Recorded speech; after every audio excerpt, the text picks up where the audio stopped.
Hello मेरे प्यारे प्यारे स्टूडेंट्स, कैसे हो आप लोग। स्टूडेंट, आज का ये स्पेशल क्लास स्टार्ट करने से पहले आपके लिए दो लाइन कि जीतेंगे हम ये वादा करो, कोशिश हमेशा ज्यादा करो, किस्मत भी रूठे पर हिम्मत ना टूटे, किस्मत भी रूठे पर हिम्मत ना टूटे, मजबूत इतना इरादा करो।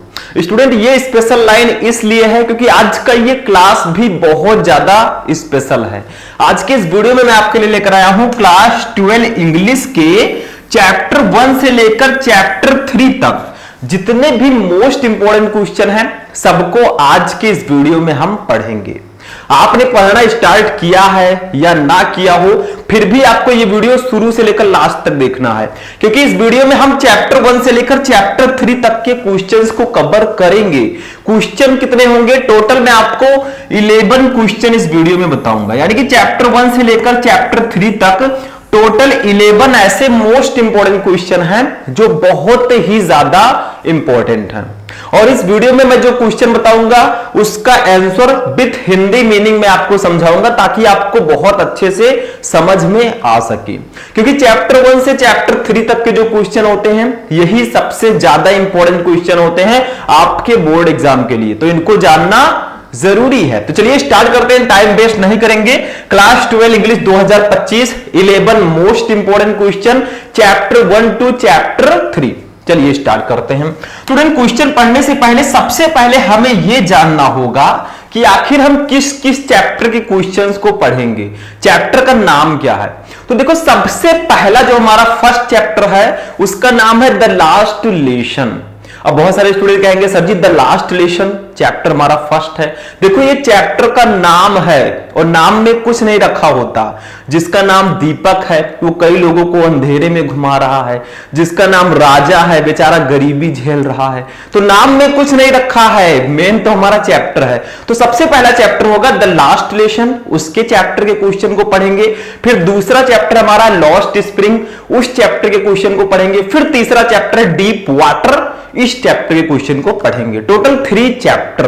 और जो ये हमारे चैप्टर है ये हमारे इंग्लिश का जो प्रोज सेक्शन है उसी के ये चैप्टर हैं, मतलब इंग्लिश प्रोज के चैप्टर्स के क्वेश्चन हम पढ़ेंगे, ठीक है। और हम शॉर्ट आंसर टाइप क्वेश्चंस को इसमें डिस्कस करेंगे जो कि 8 नंबर के आते हैं। ये सब बेसिक जानकारी पता होगी तभी तो हम क्वेश्चन पढ़ेंगे। देखो, सबसे पहला क्वेश्चन हमारा क्या है, फर्स्ट क्वेश्चन ये द लास्ट लेसन चैप्टर का क्वेश्चन है, ठीक है। नाम पर मत जाना। देखो, व्हाट डिड एम हेमल, यानी कि व्हाट क्या did M Hemal, M Hamel से उन्होंने कहा अबाउट के बारे में द फ्रेंच लैंग्वेज भाषा। तो एम हेमल ने फ्रेंच भाषा के बारे में क्या कहा। देखो भैया, इस चैप्टर में जो एम हेमल हैं ये एक टीचर हैं, फ्रेंच के टीचर हैं, और एक स्टूडेंट है जिसका नाम है फ्रेंच, ठीक है। उनके बारे में इसमें डिस्कस किया गया है। ये वार के टाइम का ये चैप्टर लिखा गया है। तो कहा गया है कि what did M Hamel say about the French language, M Hamel ने फ्रेंच भाषा के बारे में क्या कहा बच्चों से, ठीक है। देखो, उन्होंने कहा ही काल, उन्होंने बताया फ्रेंच को द मोस्ट ब्यूटीफुल, सबसे सुंदर या खूबसूरत लैंग्वेज भाषा इन द वर्ल्ड, संसार की।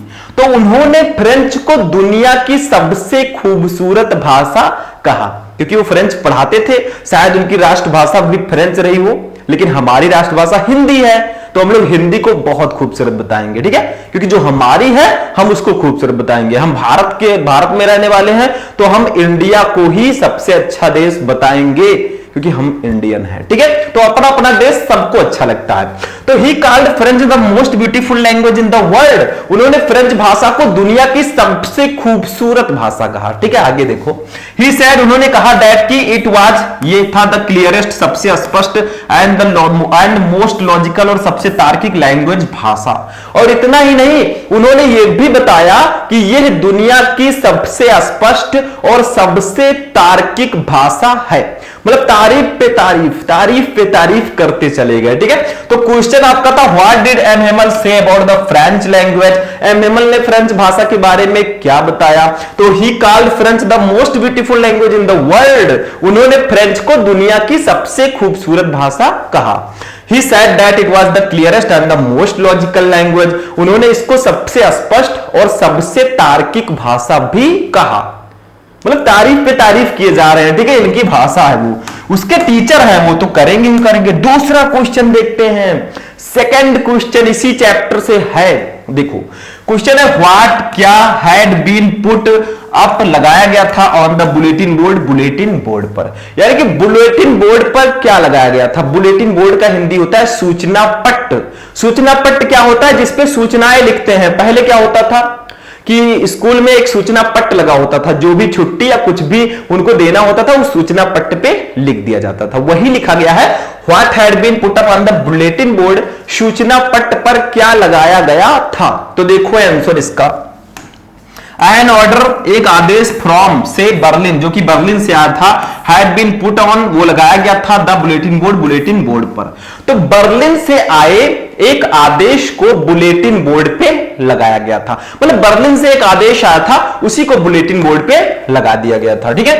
इट सेड उसमें कहा गया था दैट की ओनली जर्मन, सिर्फ जर्मन वुड बी टॉट पढ़ाई जाएगी इन द स्कूल, स्कूल में ऑफ के Alsace and Lorraine, Alsace and Lorraine के। और उसमें यह कहा गया था कि एल्सेस एंड लॉरेन के स्कूल में अब सिर्फ जर्मन ही पढ़ाई जाएगी, फ्रेंच नहीं पढ़ाई जाएगी। अब चूंकि एम हेमल जी फ्रेंच के टीचर हैं तो अब एम हेमल जी को स्कूल छोड़ के जाना पड़ेगा। अब जब कोई हमारा बहुत प्रिय टीचर हमें छोड़ के जाएगा तो हम स्टूडेंट को बहुत बुरा लगेगा, फीलिंग अच्छी नहीं आएगी।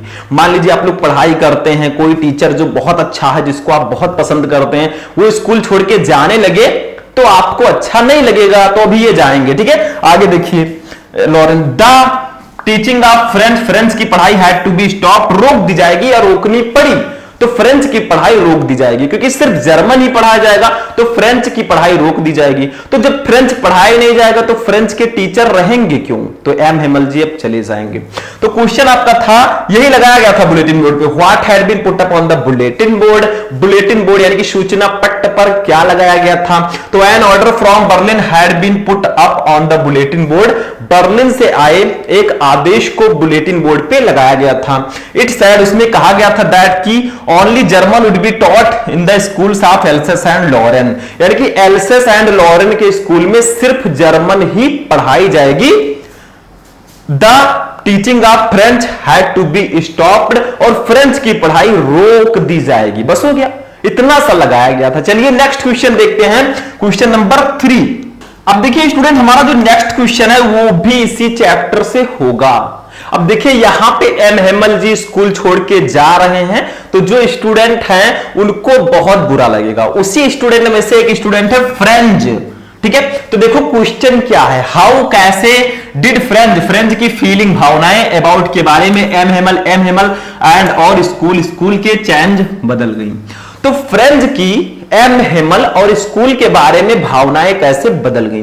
देखो भैया, जब तक टीचर थे तब तक फीलिंग थोड़ी अलग थी कि बहुत बेकार टीचर है, बहुत मारते हैं, ठीक है। जब टीचर जाने लगे तो उसकी फीलिंग बदल गई, यार स्कूल का जो काम देते थे उसको मैं पूरा नहीं करता था, इसीलिए शायद जा रहे हैं। ऐसी ऐसी फीलिंग आएंगी, ऐसे ऐसे विचार उत्पन्न होंगे, ठीक है। तो देखो, how did French feeling about M Hamel and school change, French की एम हेमल और स्कूल के बारे में भावनाएं कैसे बदल गई जब वो जाने लगे। तो देखो, French was shocked, French shock हो गया, उसको झटका लगा। व्हेन जब ही हियर्ड, उसने सुना दैट की एम हेमल वाज लीविंग, यानी कि छोड़ के जा रहे थे द स्कूल, स्कूल को फॉरएवर, हमेशा के लिए। तो फ्रेंच को तब झटका लगा, तब शॉक लगा जब उसने सुना कि एम हेमल जी स्कूल को हमेशा के लिए छोड़ के जा रहे हैं, तो उसको झटका लगा, वो शॉक हो गया, ठीक है। देखो, हिज फीलिंग, उसकी भावनाएं नाउ अब चेंज्ड, बदल गई, टुगेदर, एक साथ, और उसकी भावनाएं भी एक साथ बदल गई, फीलिंग जिसको बोलते हैं हम लोग, ठीक है। आगे देखिए, ही कर्स्ड, उसने कोसा हिमसेल्फ, खुद को, फॉर नॉट, नहीं लर्निंग, याद करने के लिए, हिज लेसन, अपने पाठों को। तो उसने अपने लेसन्स को याद ना करने के लिए खुद को कोसा कि आखिर मैं क्यों नहीं याद करता था अपने लेसन्स को जब हमारे सर जी थे, अब वो जा रहे हैं तो हमें होमवर्क कौन देगा, ये यादें रह जाती हैं दिमाग में, ठीक है। आगे देखो, ही फॉरगॉट, वो भूल गया, आल, सभी, अबाउट के बारे में। एम हेमल रूलर, शासकीय, जो उनका शासकीय स्वभाव था, मतलब कुछ टीचर होते हैं बहुत ज्यादा शासन में रखते हैं बच्चों को, तो उसको शासकीय हम स्वभाव बोलेंगे, ठीक है। एंड और हिज, उनके क्रैंकी का मतलब होता है चिड़चिड़ा नेचर, स्वभाव को, तो वो एम हेमल के शासक और जो उनका चिड़चिड़ा स्वभाव था उन सब के बारे में सब कुछ भूल गया। वो सोच रहा था हमारे सर जी ना जाते तो ठीक रहता, ठीक है। तो क्वेश्चन आपका था how did friends feeling about M Hamel and school change, यानी कि फ्रेंड्स की फीलिंग जो है, भावना जो है, वो एम हेमल और स्कूल के बारे में कैसे बदल गई। तो friends was shocked when he hear that M Hamel was leaving the school forever. Friend जो है वो उसको बहुत ज्यादा झटका लगा, वो शॉक हो गया जब उसने सुना कि एम हेमल जी हमेशा के लिए स्कूल छोड़ के जा रहे हैं। His feeling now change together, उसकी भावनाएं अब एक साथ बदल गई। He cursed himself for not learning his lesson, उसने अपने पाठों को ना याद करने के लिए खुद को कोसा कि आखिर मैं क्यों नहीं याद कर रहा था। He forgot all about M Hamel's ruler and his cranky nature, वो एम हेमल के सभी शासकीय और चिड़चिड़े स्वभाव के बारे में सब कुछ भूल गया, ठीक है, सब कुछ भूल गया, बस यादें ही रह जाती हैं। नेक्स्ट क्वेश्चन हमारा जो होगा वो हमारे चैप्टर 2 से होगा। इस चैप्टर का नाम है लॉस्ट स्प्रिंग। इस चैप्टर में दो भाग हैं। एक पार्ट में वर्णन किया गया सीमापुरी में जो कूड़ा बीनने वाले लोग हैं, दिल्ली की सीमापुरी जो है उसमें जो कूड़ा बीनने वाले लोग हैं उनकी दयनीय स्थिति का वर्णन किया गया। दूसरे पार्ट में जो फिरोजाबाद में चूड़ी बनाने वाले लोग हैं उनकी दयनीय स्थिति का वर्णन किया गया है। आखिर वो चूड़ियां बनाते हैं, चूड़ी तो पता होगा ना, लेडीज को पता होगा, जो हमारी छात्राएं हैं, ठीक है, उनको पता होगा, जेंट्स को भी पता होगा, मतलब स्टूडेंट जो छात्र हैं उनको भी पता होगा। तो देखो क्वेश्चन क्या है, व्हाई, क्यों डिड चिल्ड्रेन इन सीमापुरी के स्टे बेयरफुट, नंगे पैर रहते थे। सीमापुरी के बच्चे नंगे पैर क्यों रहते थे? इसका सीधा सीधा आंसर है भाई, गरीबी थी। क्योंकि पैसे नहीं होंगे तो कहां से वो जूते चप्पल लेंगे, कहां से उनको शूज मिलेगा, कहां से उनको कपड़े मिलेंगे। सब गरीबी करवाती है। कोई बच्चा नहीं चाहता कि हम नंगे पैर रहें, कोई भी माता पिता नहीं चाहता हमारा बच्चा स्टे बेयरफुट, यानी कि बेयरफुट, वो नंगे पैर रहे, ठीक है। लेकिन गरीबी और मजबूरी सब कुछ करा देती है।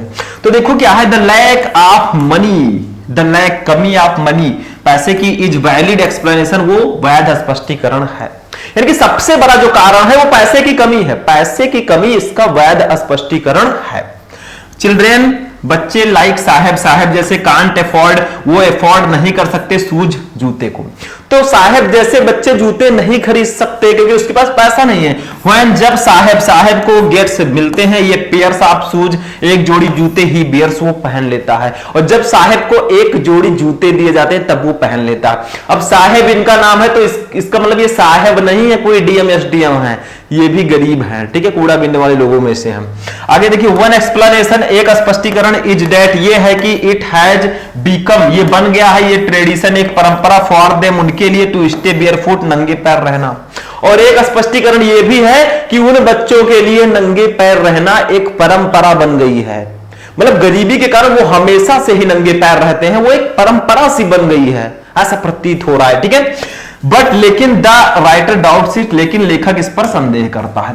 तो क्वेश्चन आपका था, why did children in Seemapuri stay barefoot, Seemapuri के बच्चे नंगे पैर क्यों रहते थे। तो the lack of money is valid explanation, पैसे की कमी इसका वैध स्पष्टीकरण है। Children like Saheb can't afford shoes, Saheb जैसे बच्चे जूते नहीं खरीद सकते। When Saheb gets a pairs of shoes he bears, जब साहेब को एक जोड़ी जूते मिलते हैं वो पहन लेता है। One explanation is that it has become a tradition for them to stay barefoot, और एक स्पष्टीकरण ये भी है कि उनके लिए नंगे पैर रहना एक परंपरा सी बन गई है। But the writer doubts it, लेकिन लेखक इस पर संदेह करता है। तो यही चीज है, वो नंगे पैर इसलिए रहते थे क्योंकि वो जूते नहीं खरीद सकते थे, उनके पास इतना पैसा नहीं था, ठीक है। नंगे पैर रहना उनके लिए परंपरा सी बन गई है। आगे बढ़ते हैं, नेक्स्ट क्वेश्चन, हमें 11 क्वेश्चन पढ़ना, अभी हम 5 वाले क्वेश्चन पे आए। देखो अब देखिए स्टूडेंट, फाइनली होता क्या है, जो साहेब है वो सब कुछ करके थक जाता है, तो फाइनली वो एक मिल्क बूथ पर नौकरी ज्वाइन कर लेता है, ठीक है। क्यों? क्योंकि उसको पैसे चाहिए, ठीक है। तो देखो व्हाई, क्यों, डिड साहेब, ठीक है, ज्वाइन, उसने ज्वाइन किया द जॉब, नौकरी, एट द मिल्क बूथ पर। तो साहेब ने मिल्क बूथ पर नौकरी क्यों ज्वाइन की? भाई नौकरी कोई क्यों करता है? क्योंकि उसको पैसे चाहिए ताकि वो अपना भरण पोषण कर सके, ठीक है, अपने रूटीन को आगे बढ़ा सके। तो देखो साहेब ज्वाइंड, उसने ज्वाइन किया द जॉब, नौकरी एट मिल्क बूथ पर, बिकॉज क्योंकि ही गॉट, उसे मिलते थे देयर वहां मनी, पैसे, एंड और ऑल हिज मील्स, अपना सारा भोजन। तो साहेब ने मिल्क बूथ पर नौकरी इसलिए की क्योंकि वहां पर उसको दिन का सारा भोजन और पैसे मिलते थे या मिल जाते थे, ठीक है। आगे देखिए, ही वाज पेड, उसको दिया जाता था 800 रुपीज, 800 रुपए, फॉर हिज सर्विस, उसकी सेवा के लिए।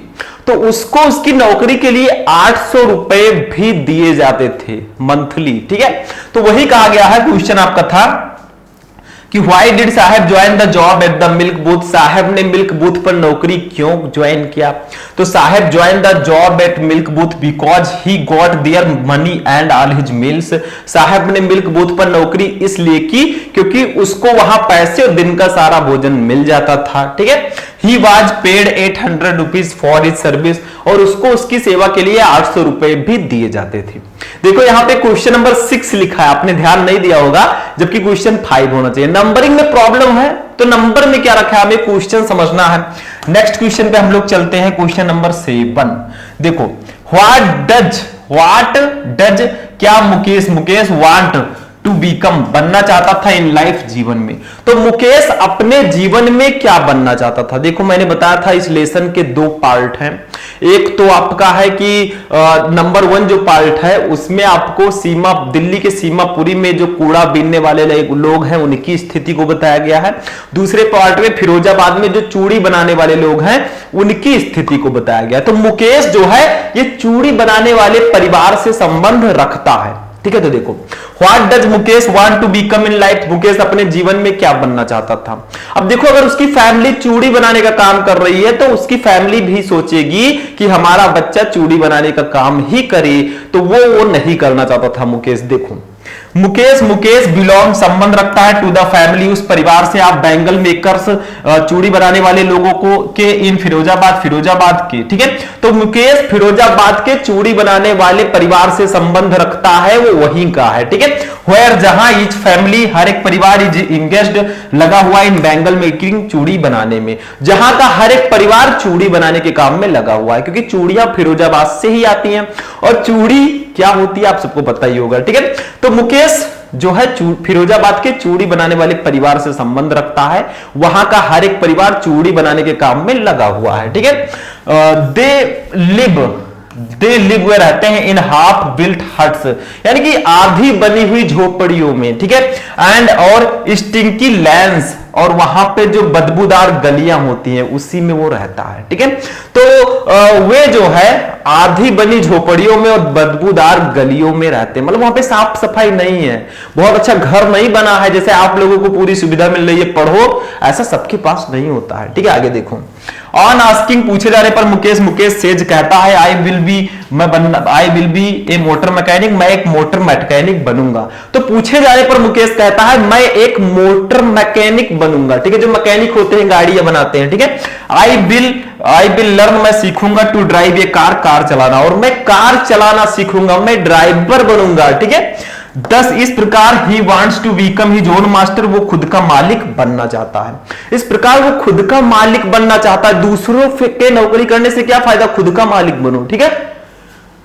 बड़ा नौकर होने से अच्छा एक छोटा मालिक बन जाओ। देखो क्वेश्चन था what does Mukesh want to become in life, Mukesh अपने जीवन में क्या बनना चाहता है? तो Mukesh belongs to the family of bangle makers, Mukesh आप फिरोजाबाद के, तो मुकेश फिरोजाबाद के चूड़ी बनाने वाले परिवार से संबंध रखता है।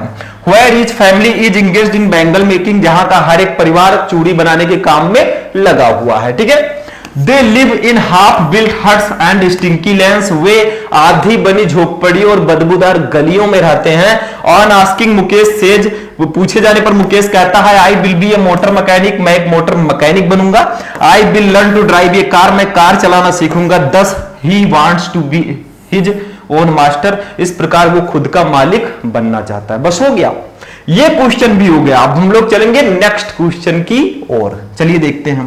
ऐसे ही आपको समझना होगा, सीखना होगा। नेक्स्ट क्वेश्चन है, अब देखिए स्टूडेंट, यहां पे जो है सीमापुरी के बारे में क्वेश्चन किया गया। मैंने बताया था दिल्ली के सीमापुरी के बारे में वर्णन किया गया इस चैप्टर में। तो देखो क्वेश्चन क्या है, वेयर कहां इज सीमापुरी, सीमापुरी सिचुएटेड स्थित है, मतलब सीमापुरी कहां स्थित है, सीमापुरी कहां है ये आपको बताना है। तो देखो क्या है, देखो सीमापुरी, सीमापुरी इज सिचुएटेड स्थित है इन द ईस्ट, पूर्व में ऑफ न्यू दिल्ली, नई दिल्ली की। तो सीमापुरी नई दिल्ली के पूर्व में स्थित है, ठीक है। इट इज, ये है एन ओल्ड नाइबरहुड, एक पुराना इलाका, इनहेबिटेड बाई मोस्टली इमिग्रेंट, जहां पर ज्यादातर अप्रवासी फ्रॉम अक्रॉस, यानी कि जो पार करके आए हैं बॉर्डर इन बांग्लादेश, बांग्लादेश का। तो यहां ये जो है एक बहुत पुराना इलाका है जहां पर बांग्लादेश के बॉर्डर पार करके कुछ आए, कुछ अप्रवासी रहते हैं। मतलब बांग्लादेश का जो बॉर्डर है उसको पार करके आए कुछ प्रवासी, अप्रवासी यहां पे रहते हैं। अप्रवासी कौन होते हैं, जो दूसरे देश से किसी देश में आ जाए, ठीक है। दिस प्लेस, ये स्थान, इज होम, घर है, टू सेवरल रैग पिकर, कुछ कूड़ा बीनने वाले लोगों के लिए। तो ये स्थान कुछ कूड़ा बीनने वाले लोगों के लिए घर है जो सीमापुरी है, क्योंकि वहां पे कूड़ा बीनने वाले ज्यादातर लोग रहते हैं। तो वही रैग पिकर का मतलब होता है कूड़ा बीनने वाले लोग, ठीक है। दे वे अर्न, अर्जित करते हैं, दियर डेली ब्रेड, अपनी रोज की रोटी, आप रैग पिकिंग, कूड़ा बीन कर, ठीक है। तो वे जो है कूड़ा उठाकर अपने डेली की जो खाना है उसको मतलब खाते हैं, डेली की ब्रेड अर्जित करते हैं, ठीक है। द फिल्थी वायलेंस, यानी कि फिल्थी वायलेंस का मतलब क्या होता है, जो गंदी गलियां होती हैं, ठीक है। द फिल्थी वायलेंस, गंदी गलियां, हैव रिमेंड, बची हुई है, अनअटेंडेंट फॉर लॉन्ग, जिन पर लंबे समय से ध्यान नहीं दिया गया। तो यहां पे गंदी गंदी गलियां हैं जिस पर लंबे समय से ध्यान नहीं दिया गया है। पावर्टी, गरीबी, इज वाइडली प्रीवेलेंट, यानी कि व्यापक रूप से व्याप्त है। वाइडली का मतलब होता है व्यापक रूप से, प्रीवेलेंट व्याप्त है, इन दिस एरिया, इस क्षेत्र में। तो इस क्षेत्र में जो गरीबी है वो व्यापक रूप से व्याप्त है। तो देखो क्वेश्चन आपका था where is Seemapuri situated, Seemapuri कहां स्थित है। तो देखो Seemapuri situated in the east of new Delhi, Seemapuri नई दिल्ली के पूर्व में स्थित है। It is an old neighbourhood inhabited by mostly immigrants from across border in Bangladesh. ये वो पुराना इलाका है जहां पर बांग्लादेश से आए कुछ अप्रवासी रहते हैं। This place is home to several rag picker, ये कूड़ा बीनने वाले लोगों के लिए, कुछ कूड़ा बीनने वाले लोगों के लिए घर है। They earn their daily bread of rag picking, वे कूड़ा बीनकर अपनी रोजी रोटी चलाते हैं, ठीक है। The filthy violence have remained unattended for long, यहां पे गंदी गंदी गलियां हैं जिस पर लंबे समय से ध्यान नहीं दिया गया है। Poverty is widely prevalent in this area, इस क्षेत्र में गरीबी व्यापक रूप से व्याप्त है। बस हो गया। नेक्स्ट क्वेश्चन पे हम लोग चलते हैं। अब आते हैं अपने चैप्टर नंबर 3 पे, जो कि है डीप वाटर, ठीक है। विलियम डगलस जी अपने दुर्घटना की बात करते हैं इसमें। देखो डीप वाटर, व्हेन, कब, डिड द राइटर, लेखक ने ज्वाइन किया the YMCA pool and why, और क्यों, व्हाई नहीं लिखा है लिख दीजिए, ठीक है। तो लेखक ने वाईएमसीए पूल कब ज्वाइन किया और क्यों ज्वाइन किया आखिर। वाईएमसीए पूल क्या है, ये आपको तैरना सिखाता है। मान लीजिए कहीं पानी में गिर गए, ठीक है, नदी में, तो आपको तैरना सिखाता है वो संस्था है, ठीक है। तो देखो ही वाज, वो थे 10 और 11 ईयर्स ओल्ड, 10 या 11 साल के, व्हेन, जब, ही ज्वाइन द वाईएमसीए पूल, जब उन्होंने वाईएमसीए पूल ज्वाइन किया। तो वो 10 या 11 साल के थे जब उन्होंने वाईएमसीए पूल ज्वाइन किया।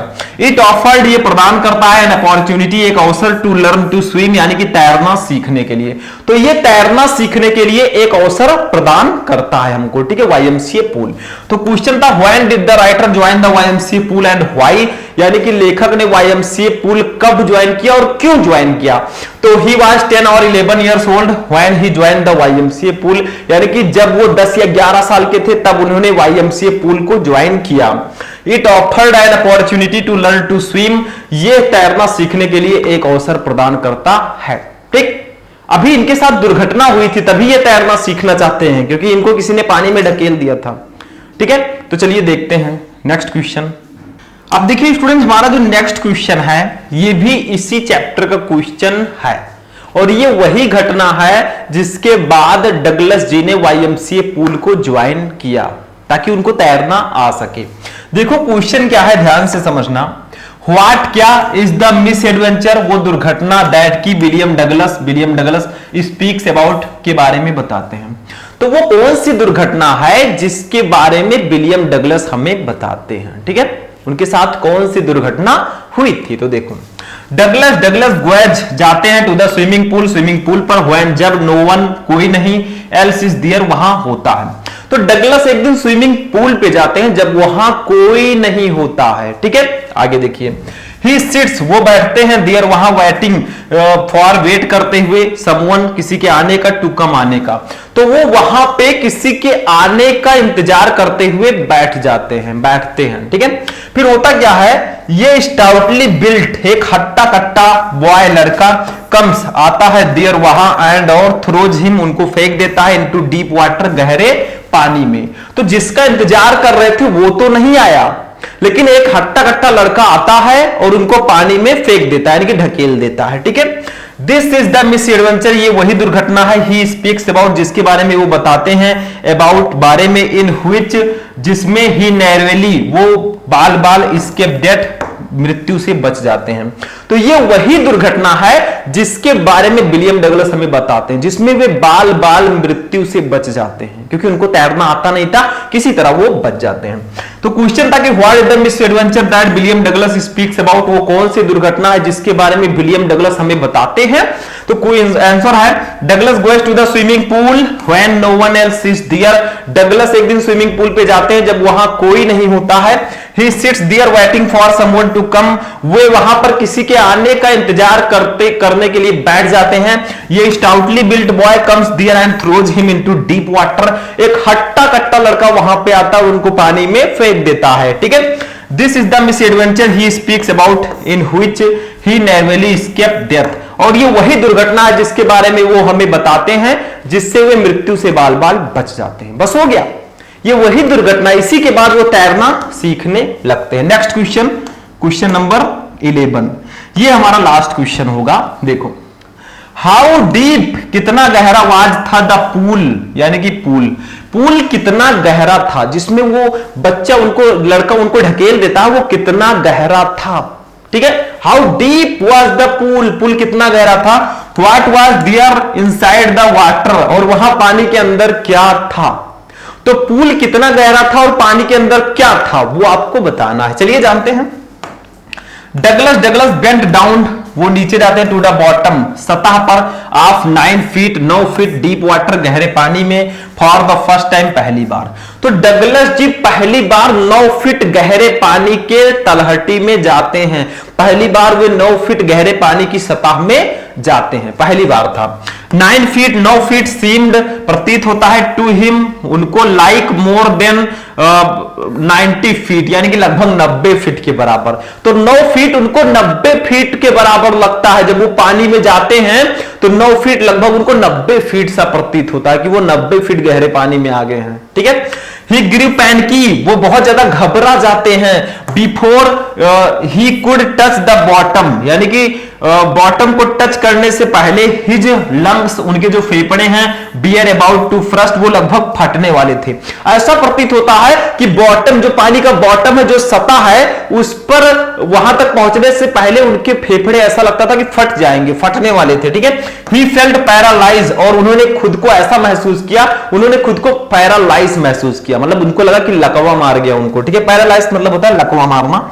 He was buried in the water, उनको पानी में दफना दिया गया, ऐसा लगता है कि उनको पानी में किसी ने दफना दिया है, ठीक है। हिज ब्रीथ, उनका सांस वाज गॉन, उनकी सांसें थम गई, एंड और टेरर, जो डर है, ओवर पावर्ड, वो हावी हो गया, हिज हर्ट, उनके दिल में। तो उनकी सांसें थम गई और जो डर है उनके दिल पर हावी हो गया। तो यही घटना होती है। क्वेश्चन था how deep was the pool कितना गहरा था, what was there inside the water, पानी के अंदर क्या था। तो Douglas bent down to the bottom of 9 feet deep water for the first time. Douglas ji 9 feet गहरे पानी में पहली बार गए थे, पहली बार वो गिरे थे। 9 feet seem to him like more than 90 feet, और 9 फीट उनको 90 फीट से भी ज्यादा लग रहे थे, ठीक है। ही ग्रू पैन की, वो बहुत ज्यादा घबरा गए। Before he could touch the bottom, इससे पहले कि वो सतह को टच करते, his lungs were about to burst, उनके फेफड़े फटने वाले थे। ही फेल्ट पैरालाइज, उन्होंने खुद को पैरालाइज महसूस किया। He was buried in the water, ऐसा लगा कि उनको पानी में दफना दिया गया है। His breath was gone and terror overpowered his heart, उनकी सांसें थम गई और डर उन पर हावी हो गया, उनके दिल पर हावी हो गया। तो ये थे 11 मोस्ट इंपॉर्टेंट क्वेश्चन। लास्ट में थैंक यू। तो ये थे 11 मोस्ट इंपॉर्टेंट क्वेश्चन आपके 12th इंग्लिश के। अब आप लोग कहेंगे सर जी क्वेश्चन तो 10 ही थे, एक नंबरिंग में गलती था। देखो स्टूडेंट, एक क्वेश्चन गायब हो गया है, मैंने नहीं गायब किया, ठीक है, इसको बनाने वाले ने। तो आज का ये क्लास यहीं पर फिनिश होगा। टोटल मैंने 10 या 11 आप कह सकते हैं क्वेश्चन मैंने आपको इस क्लास में बताया, चैप्टर 1 से लेकर चैप्टर 3 तक, ठीक है। तो आज का क्लास कैसा लगा? अच्छा लगा इस वीडियो को लाइक करना, चैनल पर नए चैनल को सब्सक्राइब करना। टाइम वेस्ट नहीं करेंगे, फिर हम लोग मिलेंगे नेक्स्ट वीडियो में नेक्स्ट टॉपिक के साथ। तब तक के लिए जय हिंद।